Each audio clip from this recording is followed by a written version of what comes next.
If you've always been interested in ancient Egypt, you probably recall learning about the Pharaonic era in middle school, constructing pyramids, studying hieroglyphs, discovering Tutankhamun, and so on. But we're confident they didn't teach you anything about Egyptian sex. What were their rituals? What did they know about it? Let's find out.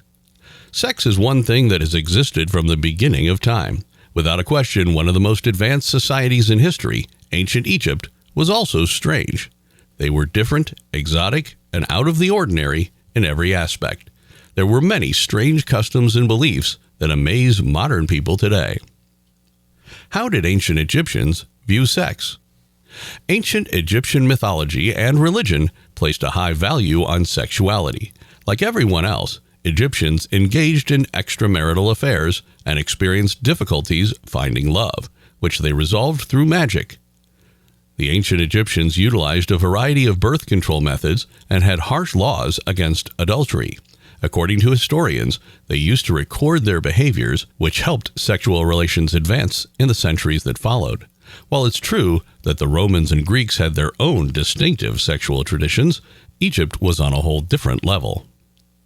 Is it true Cleopatra made a vibrator out of bees? The alleged sexual desire of Cleopatra is the stuff of myth and Shakespeare. Cleopatra and Julius Caesar had an illegitimate son before the arrival of the Romans. She afterwards had a romantic relationship with Mark Antony, which ultimately cost her her life. However, it is said that Cleopatra found other methods to amuse herself when her bedchambers were unoccupied. According to rumors, she utilized a handmade vibrator made out of a hollowed-out gourd or an empty papyrus box. Sources differ. It should be noted that the bee vibrator story has always been a rumor of unknown provenance and not a verified truth, but the notion goes that the bees swarming inside the device would have caused it to vibrate and move around, making it ideal for Cleopatra's alleged intentions. Was contraception practiced? For birth control, they used crocodile dung and acacia gum. The ancient Egyptians desired some level of control over their family planning, just like contemporary societies do now. As a result, they developed birth control techniques. According to one method described on an ancient papyrus, people may have covered the mouth of the womb with acacia tree sap gum while having sex. Acacia gum includes lactic acid, a recognized spermicide, which provides at least some support for the efficacy of this strategy. Another technique involving coating the inside of the vagina with a solution of honey and sodium bicarbonate, a form of diaphragm composed of crocodile dung, dates, acacia, and honey, was another alternative. Were the dead bodies spared? During the embalming process, necrophilia occurred. Most people are aware that the ancient Egyptians used the technique of mummification, but the embalmers who carried it out sometimes showed no respect for the dead. According to the ancient author Herodotus, there were reports of embalmers having sex with the bodies of prominent or particularly attractive women. These allegations led to concerns about this topic. People disapproved of this behavior, and if a fellow embalmer was seen using a body for sex, they reported him. Herodotus claims that the relatives of deceased women who had been great beauties did not immediately hand over their remains in order to prevent necrophilia. The relatives decided to wait a few days so the body would start to decompose. Ancient Egyptians take on creation and mutilation. One ancient Egyptian creation myth said that the act of masturbating was all that it took for the world and everything in it to come into being. And here we were thinking that masturbating was a pointless activity. In the Egyptian version of creation, which is somewhat similar to the Christian account, the universe began as complete nothingness, much like the formless abyss in the Christian story. But there was one living deity, Adam, who masturbated and gave birth to a pair of twin gods as a result. Consequently, the first act of creation was carried out. This story served as the foundation for what would become a sexual culture that was distinctly weird, and it was actually evident in other sex rituals that people would carry out. Is it true that ancient Egyptians practiced incest? Given that they were the divine's earthly representatives, weddings or other sexual relationships between members of the nuclear family, parents and children, were frequent among royalty or other eminent classes of priests. They frequently enjoyed privileges that ordinary family members did not. King Ptolemy II even exploited the act as a major issue of propaganda, highlighting the nature of the couple, which could not be limited by regular standards of mankind, during the Ptolemaic dynasty 305 to 30 BCE. Incest was a common practice in ancient Egypt, and even King Tut was not exempt. His parents were Akhenaten's sister and Akhenaten's brother. 11 mummies that were closely connected to Tutankhamun have recently had their DNA analyzed. The findings proved beyond a shadow of a doubt that Tutankhamun was the offspring of a first-degree brother-sister relationship. Tut married his half-sister as well. Naturally, these partnerships were accompanied by major health problems as the family's inbreeding over multiple generations took its toll. Even though it was against the law, the practice was nonetheless used to maintain the influence of the ruling family and was not limited to the royal class. What was the role of bestiality? In art, it has a special place. Notably, images of people sleeping with animals may be found in Egyptian hieroglyphics from as far back as 3000 BCE. The concept of human-animal relations, as depicted in the glyphs, had a divine connection because Egyptian gods and goddesses frequently assumed the form of animals. Additionally, the ancient Egyptians thought that physical activities between two humans were more visually unpleasant than those between humans and animals. Some claim that what appears to be hieroglyphic bestiality is actually a coded illustration of intimate relationships between people. Not a virgin? That's fine. The Egyptians placed little value on virginity. Getting married to a virgin had no special meaning. Premarital relationships were openly performed, and as long as they involved two single persons, there was no stigma associated with them. Virginity also didn't have the same theological meaning as it had for the Romans, who saw sexual restraint as a virtue and ranked female virginity alongside goodness. Religious prostitution. Similar to ancient Babylon, prostitution was seen as a sacred act performed for the gods. In contrast to modern prostitution, prostitutes enjoyed a rather high social status in ancient Egypt. Prostitution is restricted to illicit, behind-the-scenes activities in many countries. However, in ancient Egypt, prostitutes were permitted to work openly and freely. To identify and distinguish themselves from non-prostitutes, they would tattoo themselves and wear red lipstick and other cosmetics. It's possible that prostitution was a very widespread practice that the Egyptians saw as just another trade with certain social status. However, unlike Babylon, the locations where prostitutes could serve customers were constrained. An Egyptian myth is the first known instance of oral history. A well-known story from ancient Egyptian mythology is the resurrection of Osiris. It is additionally the earliest known instance of fellatio in human history. Osiris is killed and dismembered by the deity Seth, but their sister Isis puts the pieces back together in the hopes of restoring Osiris. His penis is missing, which was the only issue. In order to bring Osiris back from the dead, Isis creates a new penis out of clay and blows into it. One of the fundamental myths of ancient Egypt involves two gods and semen. The Seth and Horus tale includes a particularly sexual element, one that ties to the culture's more general conceptions of sex, fecundity, origins, and power. In the tale, Seth makes an attempt to pierce Horus as the two gods, Seth and Horus, who have a tense relationship, lie sleeping. Isis, Horus's mother, steps in to prevent the other gods from shunning him if they learn that Horus had been the recipient of that coupling. Seth's semen is caught by Horus and cast into the river before it can enter Seth's body.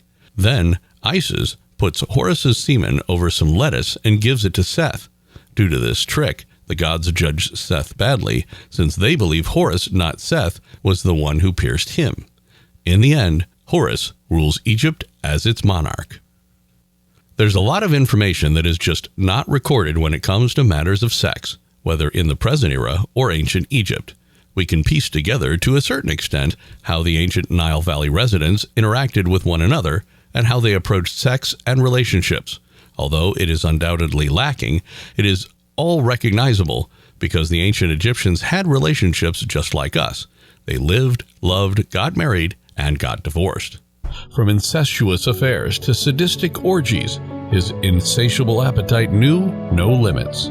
Brace yourself, as we delve into the deepest, darkest secrets of Caligula's notorious and utterly nasty sex life, unearthing the shocking truth behind his reign of depravity. Caligula's early years were marked by tragedy and instability. Born into the prestigious Julio-Claudian family, he was the grandson of the revered Augustus and nephew of the infamous Tiberius. But his privileged upbringing was marred by his mother Agrippina's exile and his father's execution. Raised by his great-grandmother Livia and later his grandmother Antonia, Caligula developed a strong bond with his sister Drusilla, whom he idolized. However, his mental state was forever altered after he fell ill and nearly died, causing him to become increasingly erratic and paranoid. These psychological scars would later manifest in his sexual proclivities, which were both shocking and diabolical. As Caligula ascended to the throne following the death of the tyrannical Tiberius, a transformation took place. The newfound power consumed him, and his sexual behavior and preferences became increasingly deviant. Caligula reveled in his position, hosting grand spectacles and extravagant parties where he indulged in his darkest and most perverse fantasies. But perhaps the most infamous rumor surrounded his peculiar relationship with his beloved horse, Incitatus. Whispers of a disturbing connection between them spread throughout the empire. What could have led Caligula, a ruler of immense authority, to develop such a bizarre affinity for a mere animal? Caligula's sexual desires knew no bounds, and this was especially true when it came to his own family members.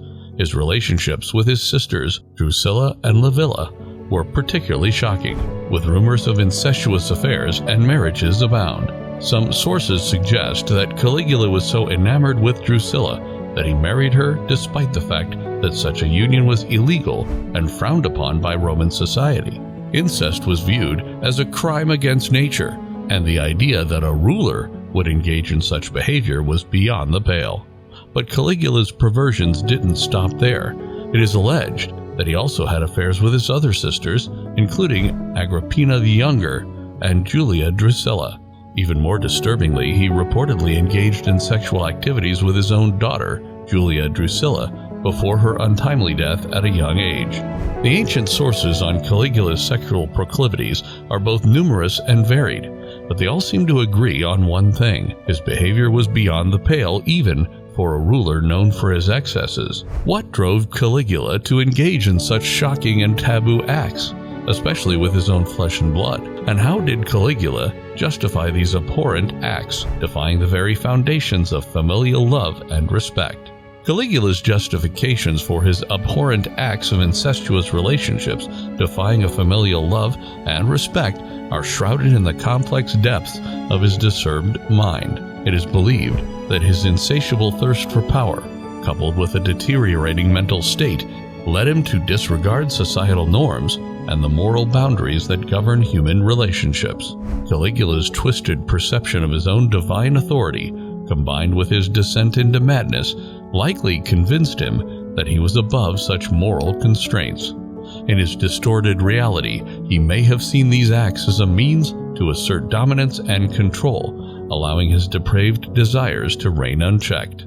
Caligula's reign was notorious for the wild and debauched orgies and extravagant parties that he hosted. These gatherings pushed the boundaries of excess and indulgence to new shocking heights. Caligula reveled in creating an atmosphere of decadence where his perverse desires knew no bounds. The orgies organized by Caligula were legendary in their infamy.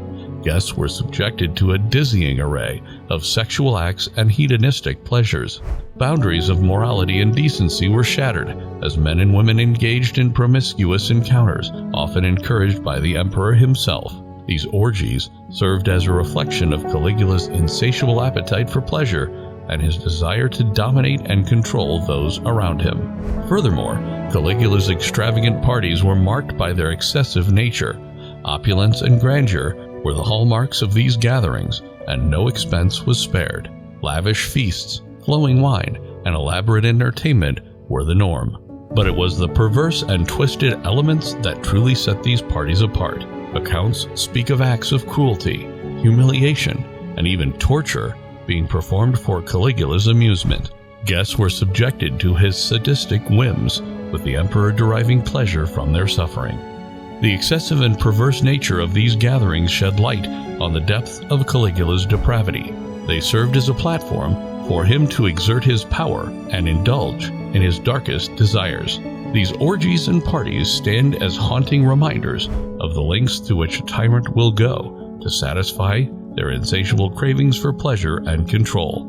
Caligula's reign was not only marked by orgies and extravagant parties, but also by a disturbing penchant for sadism and sexual torture. He derived perverse pleasure from inflicting pain and humiliation upon others, pushing the boundaries of cruelty to new extremes. Specific examples of his sadistic acts reveal the depths of his depravity.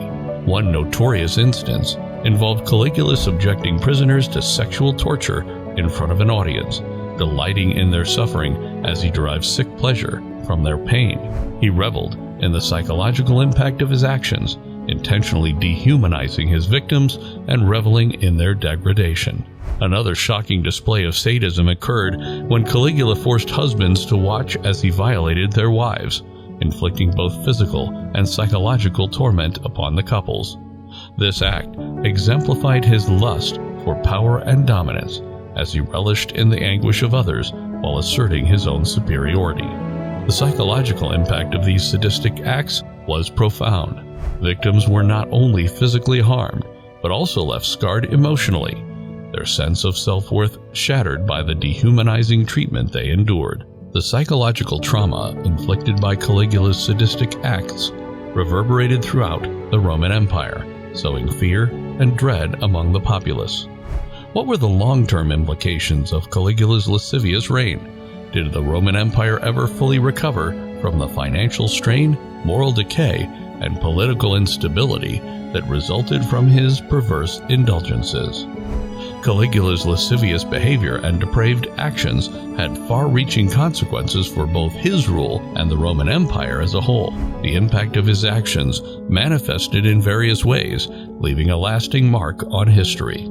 Firstly, Caligula's extravagant indulgences drained the empire's financial resources. His opulent parties, orgies, and sadistic displays required immense wealth, leading to increased taxes and economic strain on the citizens. The excessive spending exacerbated existing financial issues and eroded public trust in the emperor's ability to govern responsibly. Secondly, Caligula's tyrannical rule and erratic behavior created a climate of fear and paranoia. The citizens lived in constant uncertainty, fearing arbitrary persecution or retribution for any perceived slights against the emperor. This atmosphere of insecurity and instability hindered the functioning of government and impeded the empire's progress. Furthermore, Caligula's disregard for established norms and traditions, such as his incestuous relationships and acts of sexual torture, offended the moral sensibilities of many Roman citizens. It eroded the social fabric and created a sense of moral decay within the empire. This, coupled with his exploitation of power and the erosion of respect for the emperor, resulted in growing discontent and disillusionment among the people. The political climate during Caligula's reign was fraught with tension and unease. The Senate, though often intimidated and silenced by Caligula's actions, still held influence and sought to navigate the treacherous waters of his rule. Some senators resented Caligula's despotic behavior and attempted to resist him covertly, while others played along to protect their own interests or out of fear of repercussions. Caligula's sex life has played a significant role in shaping his historical reputation, casting a dark shadow over his reign and character. The explicit and deviant nature of his sexual exploits has been a focal point in historical narratives, contributing to the perception of him as a tyrannical and morally corrupt ruler. Different interpretations and controversies surround Caligula's actions, reflecting the complexity of historical accounts and the biases of those who recorded them. Some historians argue that the accounts of his sexual excesses were exaggerated or politically motivated, aimed at tarnishing his reputation after his death. They propose that these stories were sensationalized to emphasize the perceived depravity of his rule and justify the subsequent actions of his successors. On the other hand, many ancient sources describe Caligula's sexual behavior in vivid detail, corroborating the notion of his extreme debauchery. These accounts, coupled with the testimonies of contemporary witnesses, paint a disturbing picture of a ruler consumed by sadistic desires and unchecked lust for power. To sum up, Caligula's sex life was undoubtedly one of the most debauched and shocking in history. His obsession with sexual excesses and deviant behaviors reveal the extent of his madness and cruelty. However, Caligula's reign also highlights the dangers of absolute power and the corruption it can breed. By exploring the complexities of Caligula's life and times, we can gain insights into the limits of human behavior and the importance of checks and balances in society.